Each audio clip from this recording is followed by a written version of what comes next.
Hello, everyone, and welcome to today's network security bonus session, Influencing a Software Vendor's Roadmap, sponsored by Analyst One. My name is CJ Oliveri of SANS, and I will be moderating today's webcast. Today's featured speaker is James Nixon. If during the webcast you have any questions for our presenter, please enter them in the Q&A window located on the control or in his Slack workspace at any time. Please note that this webcast is being recorded, and a copy of the slides and recording of this webcast will be made available for your viewing and can be found within the SANS webcast archive. Now, I'll turn the webcast over to James. Hey, thank you, everybody. Excited to be here today and answer a question I've been asked a few times by peers in the cybersecurity and other spaces, and that's how to influence a vendor's roadmap. How do you get a software solution to do what you need it to do? To kind of open up, to give you a little background about who I am, I'm currently the Customer Success Officer at Analyst One. My background has been going through the full software development lifecycle, maturing into being an enterprise architect, spent a season of my life pretending to be a data scientist, as well as doing a lot of process and general consulting engineering along the way. When I joined Analyst One, I was the first employee that the co-founders hired, and I've started over the 3 years I've been here transitioning into this customer success role. So kind of as a background, you can kind of see how I've got that. I was the guy who used to build the solutions that you guys want to be able to learn how to influence. And now I'm the champion for customers to be able to get that advocacy into our own company and help to hold that roadmap influence. When it comes to influencing a vendor, we got to understand first where some of the pain points and problems exist. You know, there's a lot of solutions out there when it comes to software to solve problems. One of the big ones is open source. That is a viable solution in a lot of scenarios. But that takes a lot of effort by every customer, every environment to take advantage of it well. And this is where vendors come in and provide a unique gap, because they provide the focus and the expertise, ingenuity and investment, and to do something in a reusable, commercial, redistributable way that then, in theory, should be solving your problems directly. But there's always a chance that their vision and yours, or your unique operational mindset, may cause some dissonance between the solution, the product, as the vendor has built it, and how do you take advantage of it in your environment? And so how do you get that voice to get the vendor to understand your needs? And how do you get that voice out of your whole organization, not just your senior leaderships and not just your end users, but the whole your whole organizational tree, so that the uniformity of what's needed is well communicated up to the vendor to get things done. So we're going to walk through that today with kind of this pain point, this problem in line, and hopefully give you guys some strategies that will assist you on approaching the vendors you choose to adopt and for your solutions. So we're going to organize this around 4 major areas. We're going to talk about things that are common across all vendors, regardless of their influences, some good habits that will help you be easier to sway or communicate or request that influence. Another thing we'll go into next is talking about the vendors themselves, understanding their structure and understanding your own. We're going to talk about that roadmap itself, what it means to have one, and we're going to close with some conversation around some assumptions that might be helping you or getting in your way of achieving your goal of getting the solutions you acquire and integrate to do the job you need them to do. So with that outline in mind, let's go look at some of those common factors first. The first area is about how you communicate your need. In short, you want to say your conversation around the goal or the mission when you talk to your vendors. One of the things that I see frequently in the conversation around trying to get the vendor to do something unique is a definition of detailed requirements, the same as if you would give to like your own internal software development team that's running open source, or your own internal products you're trying to develop. That's a harder conversation for a vendor to grasp. So let's talk about categorizing it, and let's talk about how to communicate it well. It should be clearly communicated what your need is around a couple of different areas, whether it's a broken feature, if the vendor's promised to do something and it's not doing it, clearly communicate this is broken in your mind. Don't, just as the vendor on this side, I really appreciate it when a customer is direct that this is not working as you said it would. It's much faster to resolution when you're straight about what the problem is. And then if you perceive it as a new capability, or if you see it as an enhancement to a capability, it helps the vendor align things and not make mistakes in interpretation, where if you can see an existing core function needing to improve in a slight way, if you don't make it clear that it's an enhancement, the vendor might misinterpret your needs and go off and build something new. And the last point would be this idea of integration. Something I'm seeing very common across all software tools is this idea of working with others well. And that's an important factor to come into play, because that might involve your own internal team that needs to open a collaboration channel, or you might need your kind of community of vendors collaborating for your benefit. When you get this communication up to your vendors, you have to share your people's time. And you have to communicate how we will meet the need today and how would you meet the need without the software solution. When you get into that level of detail of your people communicating how they would do the job without the product, or why they can't do the job at all unless the product is present, the ability for the vendor to interpret your operational scenario so that they can make their vision align to your need is much easier. If you boil things down into just a document and hand it over and don't share people's time or give opportunities for interviews, or if the vendor is not willing to do interviews with the people who will use it in the end, there's a higher probability that what's delivered won't meet the need on the first cut. And you'll have to go through iterations, or you'll just never have what you actually want met. Particularly from an organization side, we understand, as a vendor, I understand that time is money, and time is solution, and time is mission.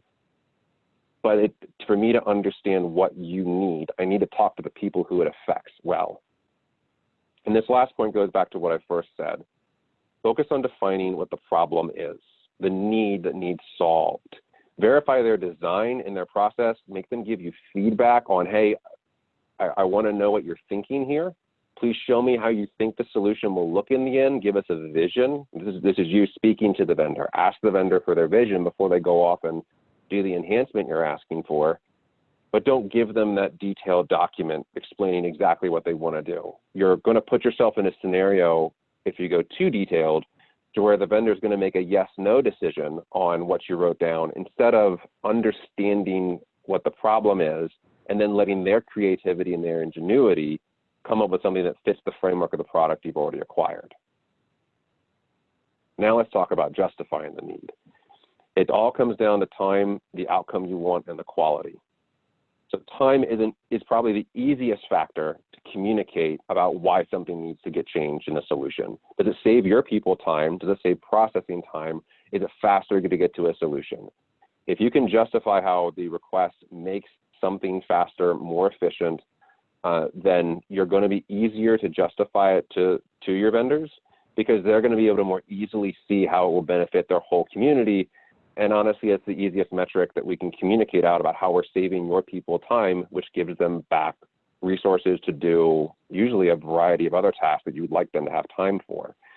If time can't be easily communicated, talk about those objectives, those outcomes. Kind of what I said on past slide, what cannot be met today without the change, or what can only be met in a partial way, or what can be met kind of, but not in an easily repeatable way. You're getting into this conversation now around it's difficult and therefore it's hard to adopt. One of the things a vendor should be really focused on is understanding that a solution isn't really adopted until your processes have changed to depend on it. So if you can get that conversation around outcome in play in conjunction with time, it's really easy for the vendor to see how, oh, if I do this well, I'm going to be here helping this customer for a long time. And the last, and it's equally important to the first two, is this comes with like quality, the quality of the data, the quality of the decision, the quality of the product, not the software product, the quality of the outcome of your organization can be measured in some way. It's going to, again, add that justification to the vendor to help get this on their list and understand your priority so that they can adopt it as their priority. There's obviously more criteria than this, but overall, all factors that you would measure your needs by will boil down to one of these three categories or something very close to them. And the simplest way you can communicate things, going back to communicating the need with simple direct justification, the easier it is for someone in my position, representing the customer internally, collaborating with like our chief of operations and product and the dev team, to then get our roadmap to align with what's most important to you quickly. Which leads into kind of one thing for you as a general habit, as a solution consumer, speaking to the vendors, particularly if you have a diverse organization, you've got to have one organized list, and it's got to be organized around priority. And you do have to make some weighting on what's actually more important than the other. So going back to that idea of time and outcome and quality, which one matters to you more? That's completely up to you which one matters more, if time, outcome, or quality is more important. It's not up to the vendor to determine your priorities, but you should pick one that matters more for each of these needs that needs fixed or improved. And you should organize yourself by which one racks and stacks is more important. It then makes it simpler for us to know what actually is going to have operational impact instead of guessing. If that age-old problem of if everything's important, nothing is. So here's some three very wide categories that I would advise considering for how you prioritize your list. Critical is a term I use internally for my customer success program. It means that something cannot succeed without this being done. It's how I track objectives, support requests. When I use that term internally, it means that this is a potential break fix where we need to reprioritize our roadmap immediately. It means this is an integration we need to have ready before a customer's acquisition is complete. It's very clear, precise language, and very few things are going to fall into this bucket. The next bucket behind that is going to be strategic. That's where that measurability of the benefit is clear. Like if you're hitting all three of that time, outcome, and quality of high measure, that's a clearly strategic value. That the product itself now is easy to justify as being it wholly better because of this thing. And the last is useful. You're asking for it for a reason, but be honest with yourself about the difference between strategic and beneficial. Yes, it'll save somebody a little bit of time, and yes, it might have a little bit of an improvement, but comparison to everything else, you're not going to reconsider the product in the long run if this thing ever gets met. What helps here, though, is those beneficial items you will still find be done if the vendor can organize themselves around all their customers. And then when they see overlap across many beneficial requests, you'll see it start coming in, and you'll see the higher value beneficial needs get met over time, but you yourself have been able to make clear your critical and your strategic needs for the vendor to cooperate with you on. And here's some closing thoughts here about priority on your list. Critical is that thing that you should talk about if the product is at risk of being replaced if it doesn't get met. It's okay to have that communication because it's your mission, it's your operations. Have that conversation early. Don't wait until, if you're using like a renewable software solution you didn't buy forever, don't wait until the last few months of the cycle to come back and say this is critical.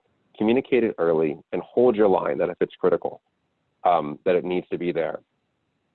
And then be comfortable to change priorities. If you reorganize, if internally your mission changes, if something causes your priorities to shift, just own it and tell your vendors. It's okay to have your priorities change so long as they're communicated and so long as you have that good relationship where they get credit for trying to keep up with, if you have a dynamic environment, keeping it moving. But the sooner you can get your needs organized in simple language with wide scale, a couple of different categorized buckets, you're going to have the ability to know what you actually need. And this kind of conversation could even help you with that selection of a good product at the outset, if you can do this pre-selection. But for the sake of today, I'm really focusing on you have your vendors today, and you want to be able to work with them collaboratively and influence what they do so that you get the best benefit possible. So here's a few things that you don't want to do. So don't limit how you and your organization connects with the vendor. If there's an opportunity and the vendor's willing to have their people talk with your people, even the direct end user to sysadmin to sysadmin, do your best to let it happen, assuming that the time taken away doesn't cause negative mission, negative operational effects. The times when people are prevented to talk to other people, that's where the mistakes are going to come from. Yes, you want things documented, you want the single list, you want those factors we've talked about, but you do want to allow people to talk to each other, because that's how clarity comes in and ingenuity comes in across your team and your vendor's team. You don't want to change your priorities up and down. I'm not trying to conflict with what I said earlier. It's okay to have your priorities change, but you don't want to constantly be changing them. So let's say you and a vendor have a quarterly conversation, and every quarter you're reshifting things because you now think this is critical or that is critical. That's an indication that you don't understand enough about what you actually would have the highest value to yourself. So when something gets to be critical or strategic, just leave it there. Unless you have a strong business justification to change the priority. And then it's easy to communicate to the vendor, hey, this business change has occurred, so this priority change must occur. It's like, oh, okay, I get that. Let's adapt with you. And here's James' opinion about seeking forgiveness and not permission. It's my personal preference about how to operate. Deal with those inefficient situations well. Get information sharing quickly. Try to have those conversations fast. Do not hold things back. Do not just accept the inefficiency in conversation or lag on conversation. Like, get at things quickly. Be direct on what your problems are so that we can all move forward toward a better mission. And in the end, we all look good.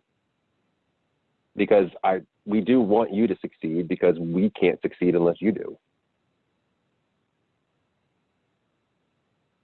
So now that we've talked about some common ideas, and I know there's a lot in there, I'm looking forward to the questions at the end.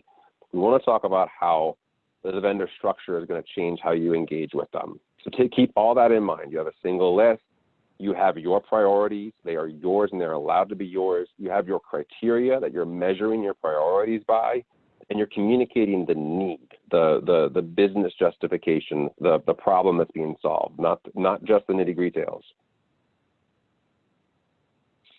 So let's first set some expectations on what vendors are and what vendors are not. Vendors should not be your consultants, except for when they're talking about their product. In all other areas, they lack authority and responsibility in your operation to do anything other than tell you an opinion about how to use their product well. And even then, it's an opinion of how to use their product well. You, in the end, have final say-so about what the right decision for your operations are. Something about vendors, you may discover that some, even the best ones that you have a great relationship with, it may just not be possible to hold them to a strong deadline or timeline. That is probably the hardest sentence I had to type in here. It's probably the hardest one for you to hear, but it's just a reality about how they're working to support a broad customer base. They're trying to adjust to your needs and others. But there is one thing I will say. If they make a promise, hold them to it. If they say, we're going to get this to you in this quarter, then hold them to getting them to you in that quarter. Unless, similar to you having shifting priorities, unless they come to you and, hey, have conversations with you about, hey, this is why this is shifting, here's how you're going to benefit your operations. Ask hard questions if they're making promises and not keeping them. But understand that you can't influence their timelines in the same way you can influence your own internal engineering efforts. This one also is a little weird. If a vendor's product often will work the way it's meant to, but it's just not the way you expected. The change, the workflow change, how it influences your process might be good, it might not, but do take that energy and that time to understand what they were trying to do with the solution, and then see if it can adapt to your environment. Maybe the workflow they think it should work as is actually an improvement. If not, go back to that need conversation. You need a different way to approach this problem than as they designed it. They should be able to understand how your process differs than their assumptions. And then a vendor's product does need support as they advise it. That is a big, broad category about really professional services versus none. Some operations really like to have a lot of professional services time on hand, and a vendor might be like, we don't really want to sell you professional services. We think the product will work as is. Here's the information. Other vendors are going to be come say the right way to use our product is with our ProServe team for this time period. You've got to trust that they know their product well and listen to them and take that advice seriously. but the focus needs to be on your success, not their preferences. Your success has to be the end goal, and whatever advice they're giving you, if you can't see that strong mapping between your success and their advice, question it. Now let's talk about the vendors themselves. Some things you may not have thought about before. We're looking at some types on the left, and we're looking at the way they operate on the right. Types come into kind of their maturity and where they come from. Financing of a vendor is going to influence your relationship with them significantly. So you can have open source communities with paid commercial support. You can have publicly owned, venture capital backed, and privately held. All big, broad categories of financing of a vendor. However, the way that financing occurs is going to influence the mandates of what they need to do. For instance, a publicly owned company must succeed at the way they are publicly traded. Otherwise, they as a company fail. Versus a privately held company is really only beholden to their own internal assessments. That's going to change how they run their product lines. It's going to change how they adapt and overcome. And that awareness of that is the most important thing to understand how to relate to them and the access to personnel at the vendor you might have. Another thing to be aware of with the vendors themselves, are they a producer of a single product or many products? That's going to influence their focus. It's neither bad nor good. A well-sized vendor with a large, diverse product line could give you a suite of solutions that easily integrate for a holistic operation. Or it could be indicative of a vendor that's heavy on research that may or may not have fully baked solutions, but a lot of good ideas they're going after. Read that and understand what it might mean and be aware of it as you begin your relationship with them. And the last 2 points are about size and age. Smaller versus larger vendors are going to change how they adapt, how they grow, and age and maturity is going to influence how stable they are and whether or not they're going to be able to be with you in the long haul as they hope to be. That both of those, small and young, doesn't make it the wrong choice.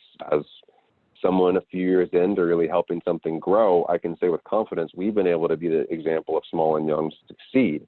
And we've been working with those who have been around for years and those who are mature. In the end, every large vendor you work with today did start small at some point. Understanding that just changes the way you can approach with them and the kind of partnership you're going to be able to build with them to make their solution meet with yours. The right side is going to that way of operating. This really goes into kind of how they want to engage. Are they going to be high or low touch? Well, that means, are they going to be wanting and available to talk with you on a regular basis, either just because it's how they want to operate or because of professional services? Are they going to be low touch, really kind of delegating things out to, here's the guides, here's the solutions, here's the forums. Understanding at the outset what they're going to work like is going to help you adapt your people, set your expectations, and know how things are going to work. Another important thing to understand is they're going to have dedicated account reps, not the sales rep. Every vendor has sales reps into every account. You all know that. The account representative or an account manager, a general account manager, a technical account manager, somebody who's going to be assigned to you to make sure you succeed. Do you have one assigned to you or not? If so, they're your point of contact. If not, work with the sales rep and make sure you get the support you need in timely manners. And then access to the vendor leadership. Can your seniors talk to theirs? Can they engage at that strategic level on your benefit? Once you may be working more in that mid-tier or the end user have been able to organize what your needs are, will your champions be able to talk to their champions and get that strategy in line? If so, take advantage of it. If you have access, vendor leadership to yours, leverage it for your and their benefit. So here's some conversations around how things are going to change with these interactions. Privately held vendors are going to be able to become your partners a little more directly because privately held, they have complete control over their own growth and their customer base and how they interact. They're going to be able to work together and tell a joint story to the best of your ability and to the best of your legal obligations. Be willing to partner with them to tell those marketing campaigns and efforts about how it's succeeding. It will make you look good, which will have additional benefits, as well as help them grow, and their growth will also help you. Publicly, your venture-backed are going to be able to have that growth value in a broader suite of use cases. So leverage their ingenuity, leverage their bench, expect big things. When you put big needs to them, expect them to deliver on it. Be direct about them as said, but if they've got those resources, expect them to be able to use those resources to your benefit and see how they can succeed for you as well. Talking about size. So small, as said on the last slide, could be stagnant because they're stuck, or it could be super efficient, even if they've been around for years. Large could be successful because they're just growing and able to handle everything, or it could be they've overgrown, particularly with large influxes of money. You're not going to know which of these are true until you get to know the vendor and start to see things. But go back to those points about are they keeping their promises? Are they delivering things to you that is quality on the first cut? Are they reacting to you well or not? Those are going to be the signs that tell you which of these factors are in play for them. But that spectrum, is, if you will, is what you need to look out for. As said earlier, single products are going to focus, portfolios are going to have that breadth, and age is not going to be as telling as you would hope, because as I said, everyone's going to be at some point small. So you might find, particularly those early adopters of those new solutions, you could be the one to get the best value in the long term if you're willing to do that evaluation for them, which does go back to that idea of understanding your needs early. So let's talk a little bit about you as well. This is going to influence how you can be sufficient and self-sufficient on talking to your vendors. Given that this audience is going to have a wide variety of skill sets and seniority in your various organizations, you've got to understand how your organization is healthily running to understand how to get this message across to the vendor well. At a big, broad level categorization, and I understand a lot of this conversation today is very broad and very high level, but at a broad categorization, an organization is going to be adaptable and more risk accepting and flat, which is going to lean into a different strategy than if you're a little more rigid and risk averse and structured. Both of these have strengths to take to your advantage. Let's start with the structured organization first. If you live in a structured organization at any tier, use the structure to your benefit. Still, please keep your list, your needs direct and clean and as simple as possible. Don't let structure turn into verbosity, but leverage it to organize your list and priorities well. Excuse me. Leverage that structure so that you can have multiple teams come together, the chain of command, get clear lists, and then use that to create that single need with weighted priorities well. Do the detailed upfront evaluations. Do your best to do it quickly so that you can get results quickly from your vendors and in your evals. Don't let structure become stagnation, but use your structure and efficient turnarounds to your benefit so that your clarity of need is better than it would be otherwise. If your own organization is more adaptable or more flat, let your operational pace drive you. If you see opportunities, good ideas, go for them. You might find over time some requests or ideas with your vendors don't pan out as the best solution, but if they're willing to adapt with you, then you're going to see the opportunity to find the things that work well more quickly. When you have that flexibility, engage in that highest apparent value first. And that means you might make some wrong assessments. You might assess something that's critical and 3 months down the line realize it was only strategic. Or vice versa, you might categorize something as beneficial and 3 months down the line mistakenly find out it was critical because of a misunderstanding. Your adaptability might lead to mistakes. So you need to let yourself make the best apparent decision you have based on the data you have today, which is why it's important to have due diligence in your decisions as best as you can. Still work together as a team, that flat organizational structure, to come at things from the best place possible.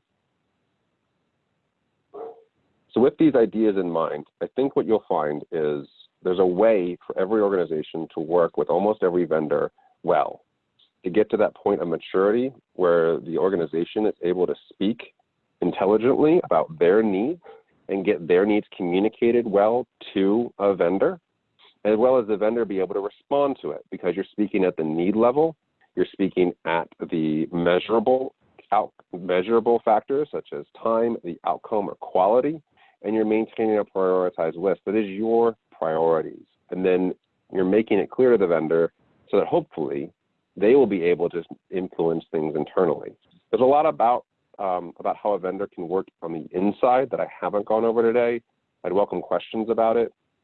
But since this was about how to make you succeed on getting influencing the roadmap, these factors will help you and make you more successful, because this is where I'm finding my customers, when they do habits like this, I'm able to work with them more closely and work with both kinds of organizational structures well, as shown here on this screen, and get our products to align to their roadmaps in a timely fashion.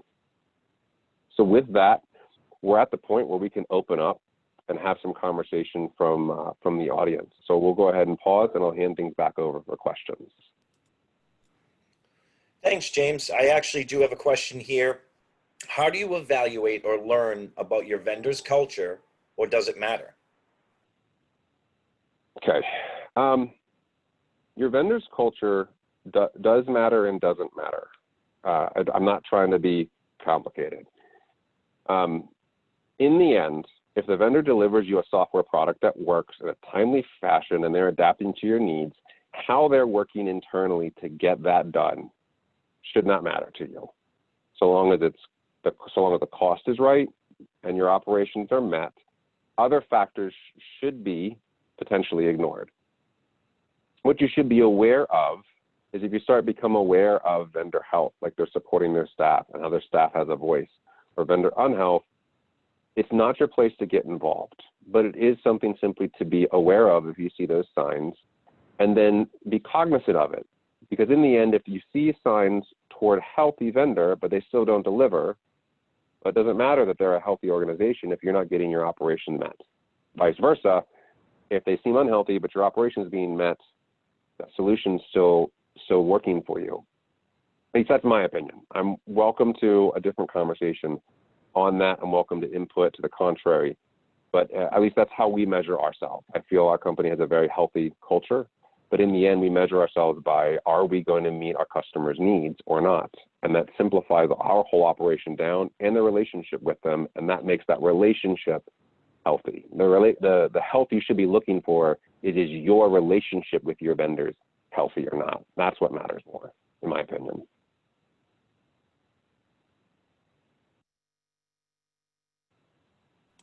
Great, thanks. I'm just giving a minute here for some other folks to submit some questions.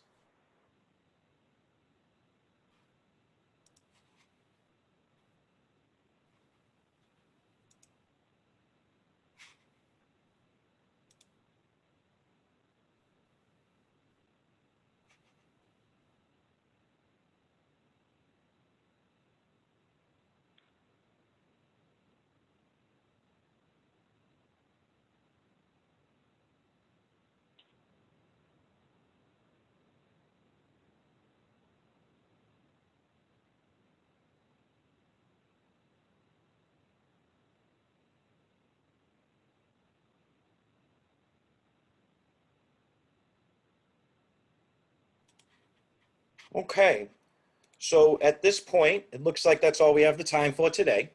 Thank you so much, James, for your great presentation, and Analyst One for sponsoring this webcast, which helps brings content to the SANS community.